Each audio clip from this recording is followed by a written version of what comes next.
Have you ever walked into a room, said something honest, maybe even kind, and watched the energy shift like you broke some invisible rule? It's not that you were wrong, it's that you said something real. And in a world that survives on illusion, truth is often treated like a threat. Emotionally intelligent people aren't just misunderstood, they're often feared, not because they intend harm, but because their presence feels like a mirror. And for most people, that reflection is too uncomfortable to look at. Psychologists call it empathic dissonance, when someone's emotional depth makes others confront feelings they're trying to avoid. Your awareness, your ability to read a room, sense tension, feel unspoken emotions, it's not too much. It's just more than most are used to handling.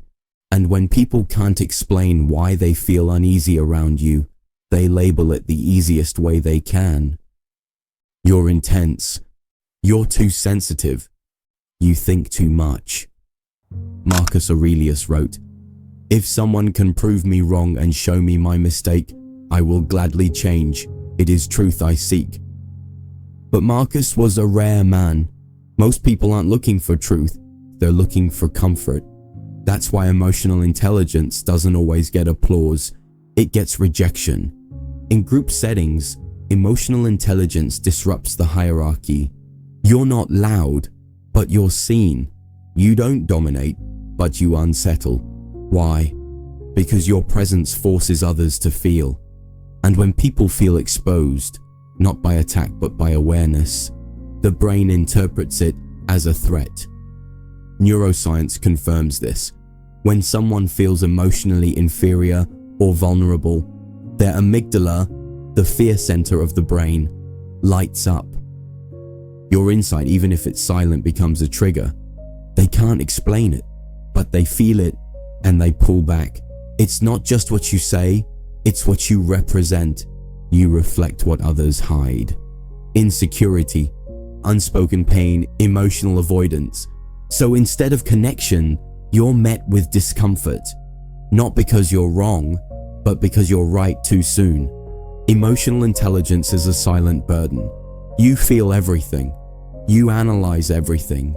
And yet, you often feel invisible, or worse, misunderstood. People assume you're cold, distant, or hard to read, when in reality, you're overwhelmed by how much you see. In today's digital world, depth is not rewarded. Outrage gets clicks. Simplicity gets shared. Algorithms favor noise, not nuance. The more aware you are, the harder it becomes to fit in, even online, because attention is given to those who entertain, not those who understand. So if you've ever been called too much, if you've ever silenced yourself just to keep the peace, if you've ever felt everything and said nothing, know this: you're not broken, you're just awake. You see what others ignore, you feel what others suppress, and that's not a flaw, it's a gift. A lonely gift, but a gift nonetheless. Don't dim it to fit in, preserve your depth, protect your peace.